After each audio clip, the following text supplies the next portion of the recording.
সিংহাসন করেছেন সমর্পণ পিতা, স্বর্গের রাজ সিংহাসন করেছেন সমর্পণ। পুত্র এ দুটি আনন্দ সংবাদ, পুত্র এ দুটি আনন্দ সংবাদ। পুত্র আজ আমরা তোমার সম্মুখে আনন্দ সংবাদ নিয়ে এসেছি। পুত্র আজ আমরা তোমার সম্মুখে আনন্দ সংবাদ নিয়ে এসেছি। ও পিতা, পিতা গো, কিসের আনন্দ সংবাদ, কিসের সে আনন্দ সংবাদ তাড়াতাড়ি প্রকাশ করে বলে ওই জন্য ধরে আমার হৃদয় বৈঠক মাঝারে। পুত্র আজ তোমার ছোট মাতা দিদি ভগবান ভোলানাথের আশীর্বাদে এ কেমন সন্তানকে জন্ম দিতে চলেছে ধরা ধামে, যে মনি ঋষি অসুর দেবতা সবে শক্তিশালী হবে। ও পিতা, এ তো অতি আনন্দ সংবাদ পিতা, এ তো অতি আনন্দ সংবাদ। পুত্র তুমি করো তোমার কর্তব্য পালন। এখন আমরা নিজারই করি গমন, এখন আমরা নিজারই করি গমন।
মনের আনন্দে নৃত্য করতে করতে নিজ কুটিরের দিকে বলছে আগমন।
আমি বিরক্ত করবো না, এই শহরের সুযোগ নিয়ে আজ আমি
দিও দয়া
শনিদেব আর এই শনিদেবের অভিনয়ে আপনারা লোক উৎপাদিত মহানমন্ত্রী নৃত্য অভিনয় করে দেখাবেন।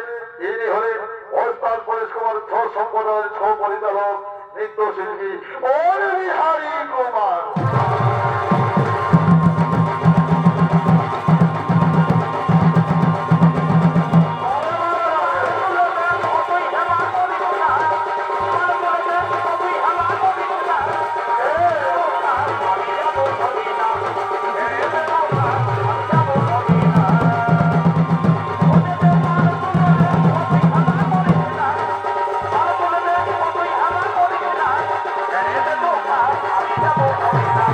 Yeah.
সন্তানকে কোন দুষ্ট নষ্ট করেছে তারে তুমি তন্না তন্না করে খুঁজে উচিত থাকতে না। ঠিক আছে ঠিক আছে মাতা, তুমি চিন্তা করো না, আমি ন্যায় রাজা শরীরে আমার হাত থেকে সে রেহাই পাবে না। সে মনে ঋষি দরকারিতেই হোক না কেন আমি তার তন্ন তন্ন করে খুঁজে উচিত থাকতে দেবো দেবো মাতা। আপনি নিশ্চিন্তে বাড়ি ফিরে যান মাতা, আপনি নিশ্চিন্তে বাড়ি ফিরে যান।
কি বললে? আমাকে সামান্য মানুষের কাছে পেতে হবে শাস্তি? না না না, কিছুতেই হতে পারে না। আমি হলাম স্বর্গের অধিপতি দেবরাজ ইন্দ্র, আমার শরীরে প্রচন্ড শক্তি। দেখি আমার মানব রয়েছে মিছে মাঝারে যে আমায় উচিত শাস্তি দেবে। অহংকারী দেবরাজ, তুমি হয়তো জানো না আজ আমি তোমার সমস্ত শক্তি করেছি হরণ, তাই তুমি আজ থেকে এই পৃথিবী বাজারে এক সামান্য মানব।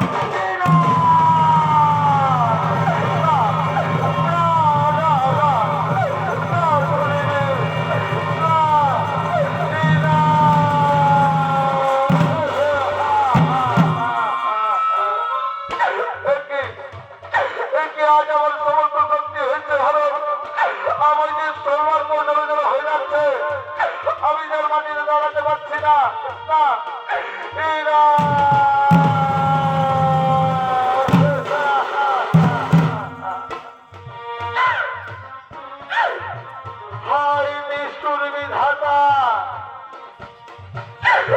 আমি ছিলাম স্বর্গের অধিপতি দেবরাজ ইন্দ্র,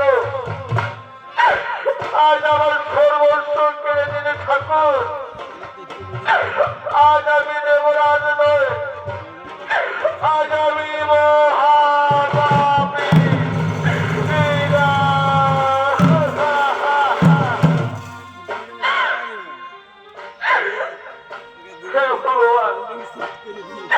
এখন আমি কি করি? কোথায় যান? কোথায় কোথায় আমার স্ত্রী সত্যি? তুমি আমি আর একটু বাড়ি দেখা না।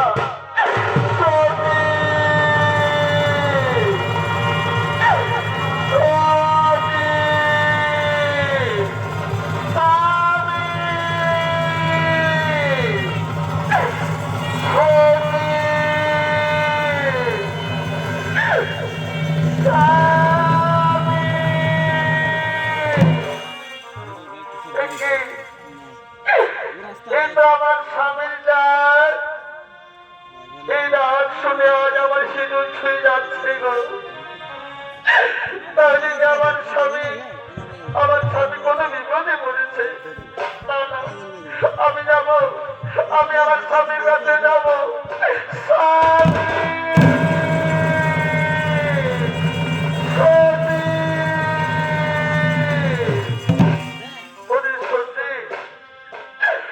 আমি বড় একা হয়ে গেছি সত্যি